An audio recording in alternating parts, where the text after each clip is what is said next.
Local man John Chambers, he grew up in Belfast during the height of the Troubles, living with his father's family in a loyalist estate after being told that his Catholic mother had died. And as he got older, he began to suspect that his mother was actually still alive. I've been speaking to him about the search for his mother and his book called Belfast Child. When I originally started working on the book, it was about 20 years ago, Vinny. I just moved over to London. I'd been there for about 5 years. And I'd still not met my mum, and a lot of people, because I was in London at the time and the Troubles were still at their heights, a lot of people found my story really interesting, and I knew some people who worked in press and that, and they were saying, oh, you should put your story on, down on paper, basically. Yeah. So I started tinkering about with it, and also subconsciously I was thinking if I published the book, it might reach mum, somehow mum or mum's family might get to read the book, and it would lead to a reunion. So that was kind of how it came about originally. So let's rewind a few years then, to when your mum left, but tell us what happened. It's all a bit vague. I was very young when mum left. I was born with a bone disease, so I was in and out of hospital a lot. And she left when I was about 3 or 4. I mean, prior to that, we lived down in Little Distillery Street, which is down off Grosvenor Road. And at that time when they got married, mixed marriages were just about able to happen, but as the Troubles got worse, I mean, it became a lot, frowned upon. And essentially, one day, Mum disappeared. She was coming up to hospital to visit me constantly with her family and that. I was kind of protected from the breakdown of my parents' marriage because I was in hospital. And you were very young as well. I was 3 or 4 when she left, yeah.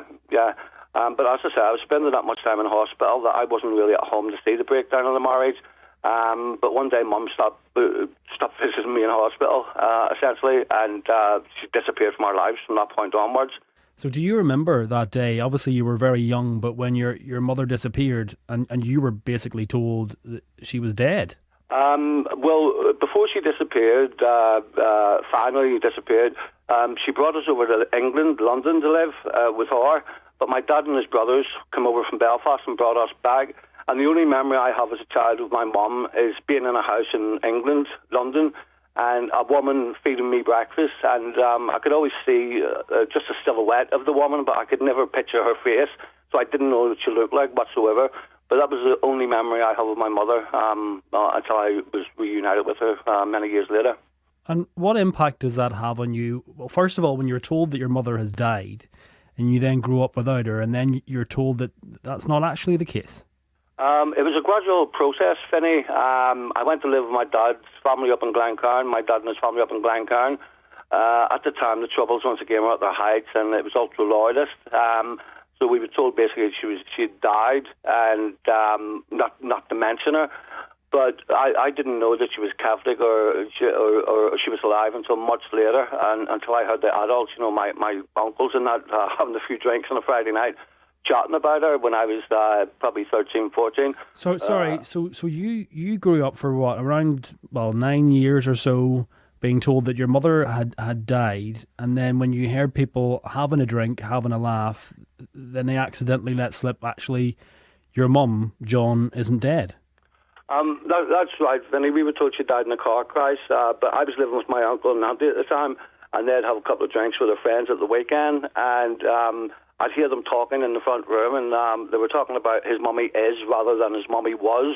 So I started sort of sticking all that together, and then gradually in my mind, I came to realise that she wasn't actually dead; she was alive, and she was out there somewhere. And how do you feel? Because I've read through some of your book. And obviously I have my own mum, and in my head, I would be devastated if I heard that, because you've grieved to an extent, you've lived for a long time without a mother in your life, and then you're told people have been lying to you. Well, I was never specifically told they were lying. I kind of worked it out myself. But at the time, when I was young, when I was told she was dead, I just accepted that she was dead, and I believed that until I was older. And at the time, I was living with my dad and all his family, all my uncles and aunties, and a multitude of cousins in Glencairn. So I was quite happy, I didn't even, I know this sounds harsh, but I didn't really miss Mum in my life until my dad died. And I think it's partly because I was in hospital so much, so I'd spent that much time away from her. And then when I did realise, that when I was told that she was dead, I kind of just accepted it. It was only after my dad died and we went to live with relatives in Glencairn that I started, questioning and missing her, and an idea in my head started to formulate that one day I'd be able to find her. Why had they told you that she had died in a car accident when she hadn't? I think it was just the time and the place, Vinny. It was a mixed marriage. My mum was Catholic, my dad was Protestant, and they were worried in case we were ostracised and picked on in Glencairn, purely because of the situation of the mixed marriage. At that time, it was kind of crazy, And yeah, but some will say as well, John, it's kind of crazy to tell a child that their mother has died in a car accident when really it's to do with religion. And where was she? She was in England at the time, but as I say, we didn't know that until we were much older. Yeah. But people have asked me before. I don't have any ill feelings towards my family. I know they were just trying to protect us from the environment we were living in at the time. Sure, but could they not have done that and still told you that your mother was alive? Possibly they could, Vinny, but it was just a stigma in our family that we never spoke about her. It was just she was the stigma. Mum was a stigma, so we grew up never speaking about her, and it was just, what families are like. Some families got secrets, they never. Oh yes, families can be complicated things, John. They can, yeah, but so it was just a stigma, and so we just accepted it. But certainly there were never any hard feelings on my part, and of course. My siblings' part. And of course, the other side of this is the fact that your mum was still alive. She lived in England. Did she know that you had been told that she was dead, and did she not want contact with you? Well, she did try to make contact with us a couple of times. After my dad died, she came over to Belfast, and she was staying with her family in the Falls Road, and social services and that got in touch with my grandparents' family and that, and it was decided that we were better off with my granny and my granddad's family, my dad's family. What age are you at this point, John? Well, my dad died when I was 10, so she would have come over around about 10 when my dad died when I was 10.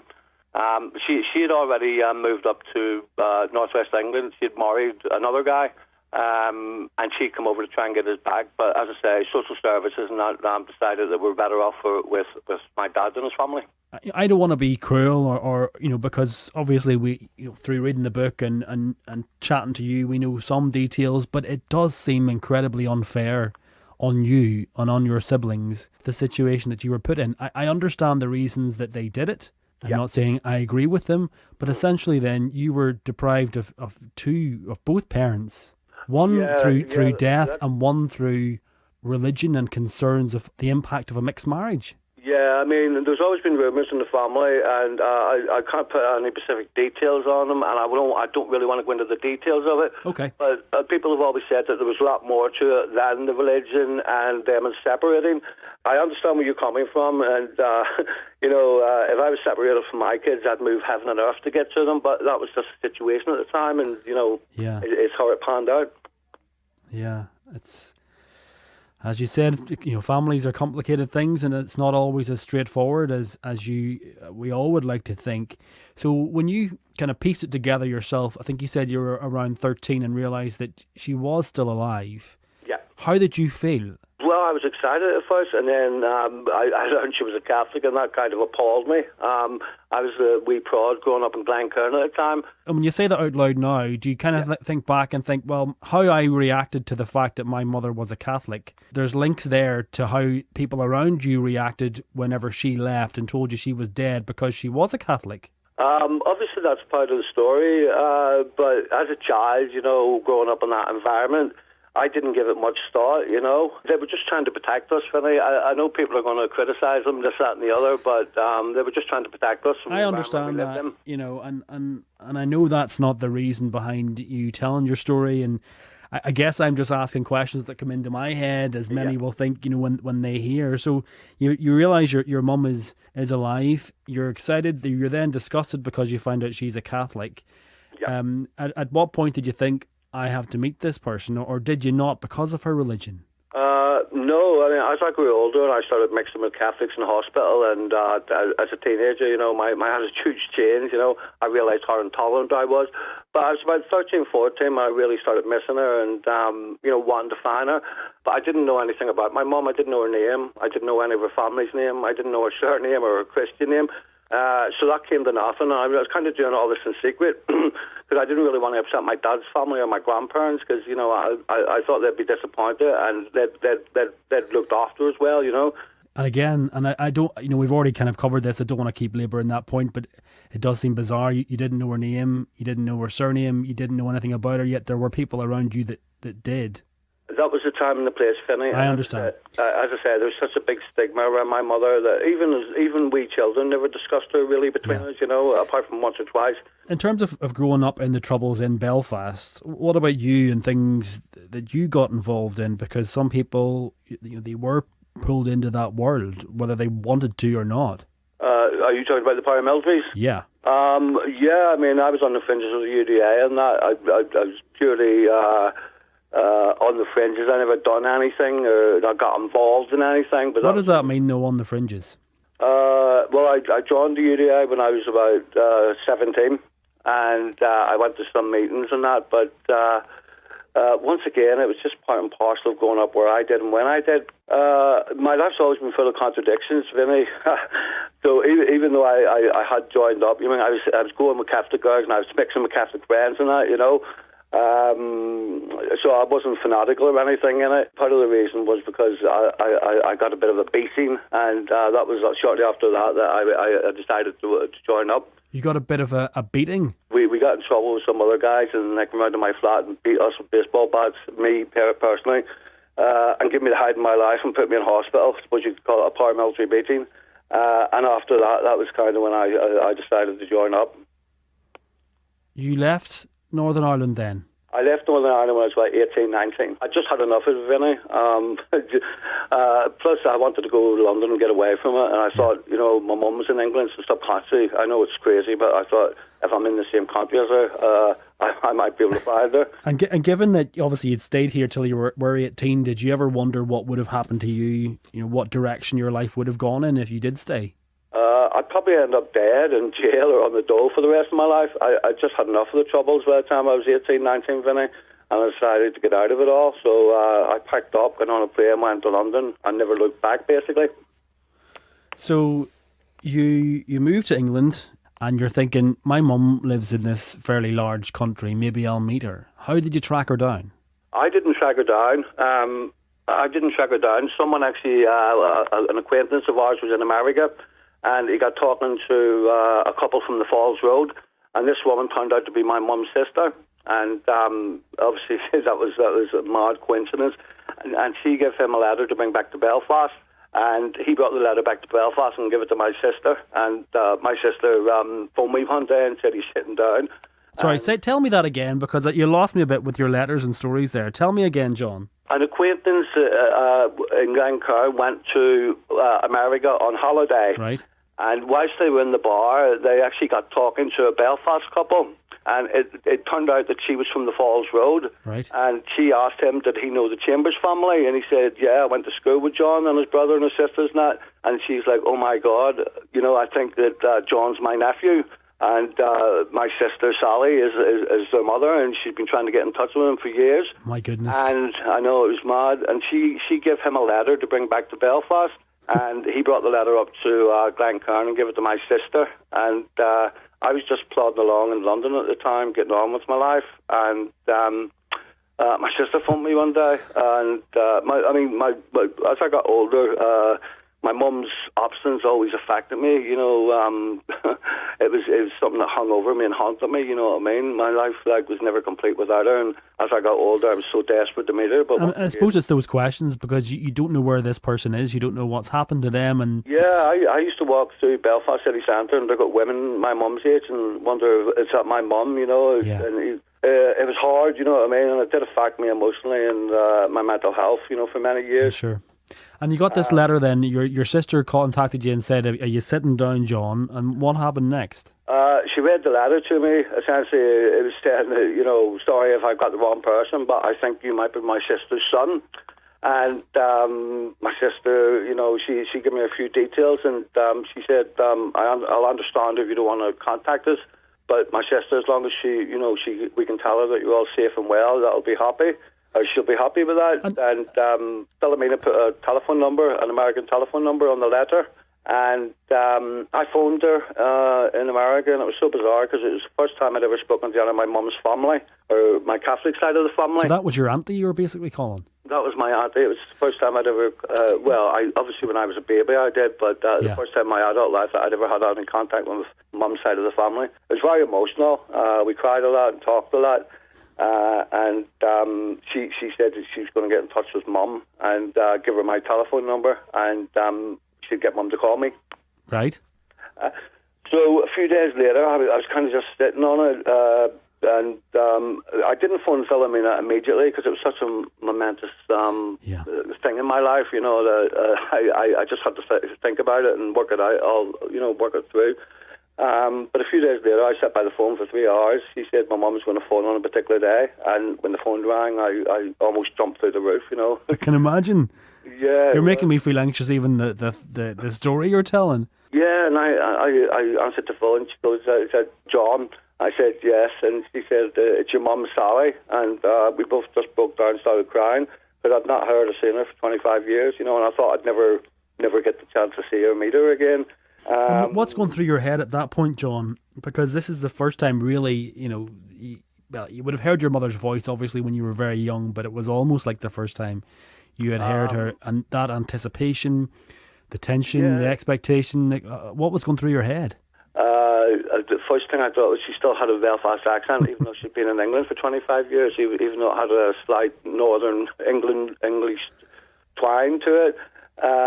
But we just talked for a long time, and we decided that we were going to go up to Preston, where she lived, and meet her, me and my brother. He was living in England at the time too. And can I just ask, I don't want to linger on the point, but you mentioned that the letter was addressed to you. Were your siblings trying to find her? Did they want to meet her as well, or were you that kind of forerunner with that? I was a forerunner for it. Okay. My sisters were older than me when she left, and they understood more of the situation. So you arranged to go and meet her with your brother. How did that go? It was January, I think it was 95, it was snowing, and we went up to Preston. We had no idea what she'd look like or what to expect. We were complete strangers, and she was a stranger to us. And when we got to Preston Station, we got off the train, and although the platform was very busy, it looked as if there was just one woman stood there, and I recognised her immediately. She was the spitting image of my sister Jean, like twins. They were so similar, and the same stature and everything about them. And she kind of ran towards us, and we ran towards her, and we fell into each other's arms and cried and hugged, and it was all very, very emotional. I can only imagine. I feel emotional just hearing you talk about it. Yeah, I get emotional when I talk about it, even now. What do you talk about then when you meet your mother for the first time? And how many years had that been at that point? That was about 25 years. She was a bit nervous about us.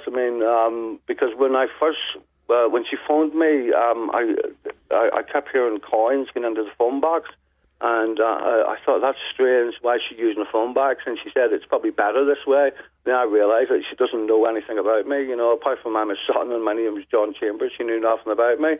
So she hadn't rang you from her house, she had rang you from a phone box? I think it was because she was nervous, because, we could have been two madmen from Belfast coming over to whatever, we could have been really angry with her because she sort of abandoned us as some. And were you not angry with her at all? Was there any element of frustration in your emotion because some might say, could she not have done more to try and contact you, especially as you got older? That's a few of my two sisters have taken, Vinny. But with me, my life was chaos and turbulent. In London, I was in the rave scene doing a lot of drugs and that, just trying to escapism to block out the demons in my head. And when she came into my life, I made a decision there and then never to question it and just accept it for what it was. There was never any bitterness or any anger on my part, but my sisters obviously had a different opinion. So did your sisters ever meet up with her again? No, they didn't, Vinny, which is sad, and that kind of hung over me for many, many years. Yeah. Having said that, when my mum was dying, my older sister reached out to her. Because that's, I guess, the very sad end to this story, and that is that your mum has since passed away. Yeah, she passed away 2 years ago. After kind of not having her in my life. So for for so very many years, and then losing her again this time permanently, it was a hard cross to bear. So, I guess that would be like grieving twice. You've done it once and you have to do it again. Yeah, but she had cancer, and it was brutal watching her die in front of my eyes. It was like terminal, and she only had 6 months to live. But I spent almost every day with her throughout those 6 months, and we spent a lot of time together, just being in each other's company and enjoying what little time we had left. I think you said it was 95 that you made contact again with her, and did you get the chance to develop much of a relationship with your mum? I did. Me and my wife decided she'd married a guy called Dennis. He was a lovely guy. Sadly, he died of cancer too, which made me angry because he was a committed Catholic and he went to Mass every Sunday and never missed Mass. So I was kind of angry with the gods, for letting this devout man die of cancer. And after he died, me and my wife, Simone, and the kids decided to move up to Preston to be near her. So about 15 years ago, we moved up, and we lived just around the corner from her, and we had a wonderful relationship for 15 years. We spent every weekend together. We went on holiday together, just making up for all the lost time. It was wonderful, and my life was much richer and better for, having her in it. Did you find writing this book, was it therapeutic? Did it help you to deal with it? Because there's a lot that's happened there, a lot of turbulence throughout your life. Was started at a very early age. Round about my dad's death and my early life and growing up thinking I was an orphan was hard, and writing about mum and that, it was very therapeutic, but as I say, I accept it from the moment I first spoke to mum. I accepted, things as they were. When I first met her, I wanted an explanation why she hadn't tried harder to find us, should I say, and she kind of put it in a box, said never to be open, and she was very reluctant ever to talk about it. So she never really gave you the answers that you wanted as to why she hadn't tried more and why, it had taken so long? She just didn't want to talk about it, and the few times that I did try to raise it with her, she got very emotional and upset. And that kind of upset me, and I didn't want to see her upset, so I kind of just accepted things for what they were, and, there was never any bitterness or anger on my part. Obviously, with my sisters, there was a lot of resentment and anger because they think she should have tried harder to get us. And I can understand that point of view, because if I was separate from my own children, I would move heaven and earth to get them, but she had her reasons, and I can't judge her for that. John, it's a fascinating story, and you lived through it. John Chambers, the book's called A Belfast Child, My True Story of Life and Death in the Troubles. John, I've really enjoyed talking to you today. Thank you very much, mate. Thanks a lot, Vinny. Take care.